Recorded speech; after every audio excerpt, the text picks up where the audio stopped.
My name is Greg Constantine. I'm a freelance photographer from the United States, currently based in Southeast Asia, and I'm reporting right now from the city of Cox's Bazar in southern Bangladesh.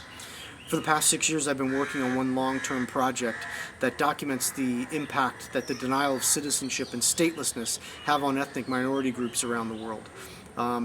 A person can become stateless for any number of reasons: shifting borders, legal technicalities, conflict. But my work is really focused on how citizenship is being used as a tool by governments to exclude large communities of people from mainstream society. The issue of statelessness is also gathering much more attention from the international community. Countries like the United States, Canada, Australia, countries throughout Europe, and countries in Asia are now seeing how statelessness and the denial of citizenship are having larger implications on regional issues, and larger issues such as forced migration, extreme poverty, regional tensions. And human trafficking is one. And so the reason why I'm here in Bangladesh on this particular trip that's supported by the Pulitzer Center is to further my reporting that I've done over the past 6 years on probably one of the most extreme cases of statelessness in the world today, and that is the Rohingya from Burma. The Rohingya are an ethnic minority group. They're Muslim from the North Rakhine state of Western Burma, and historically they've been probably one of the most oppressed people around. In 1982, the Burmese government intentionally changed its citizenship laws to basically deny and strip their citizenship away of roughly 800,000 Rohingya living in North Rakhine state. Since then, they've been a stateless community and probably one of the most vulnerable communities in Asia. Their story has been also one of the most underreported stories of statelessness and human rights abuse around. I've been photographing them now for 6 years, and their situation just continues to deteriorate, I've found. In Burma, they're denied almost all rights. Because of the denial of citizenship and statelessness, people are commonly denied ID cards, passports, birth certificates, denied the right to get to work legally. Really, statelessness and denial of citizenship paralyzes a person from being able to kind of navigate through life today. And that's what, but it's also a very intangible kind of subject, and that's what I hope my work can try to achieve, is to put a human face to this very important yet very complex issue, and one that does have implications in regions all around the world.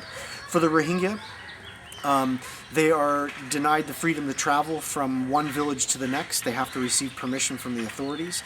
Because of that, they live in the deepest of poverty. Economic problems is a huge problem for them. They're denied the right to get married. To get married, they have to have permission from the authorities.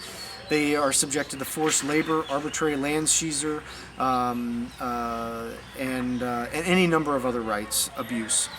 Because of that, huge numbers of Rohingya have fled from Burma into neighboring Bangladesh, where I am right now. It's estimated that there's about 300,000 stateless Rohingya now living in southern Bangladesh. A little over 20,000 are actually recognized as refugees and live in 2 UNHCR monitored refugee camps. They've been living in them for over 20 years. But the majority of the other Rohingya in southern Bangladesh are unrecognized and incredibly vulnerable. They're really unwanted and unwelcome in southern Bangladesh. Yet at the same time, they're needed in a lot of ways and exploited, and that's one of the reasons why I'm here furthering my reporting with the support of the Pulitzer Center, is to show how this particular community of stateless people, the Rohingya in southern Bangladesh, are contributing to Bangladesh economy. They're vital to a number of different sectors of the economy, from fishing to agriculture to the salt fields to rickshaw pulling. They really are a huge labor source and are being exploited. But at the same time, another reason for me being here is to also continue my documentation of the deteriorating situation for them, and this kind of growing intolerance that is gained more momentum in the past few years here in southern Bangladesh regarding this community. A series of stories will be coming out that hopefully will add a face to this issue, and at the same time will hopefully show how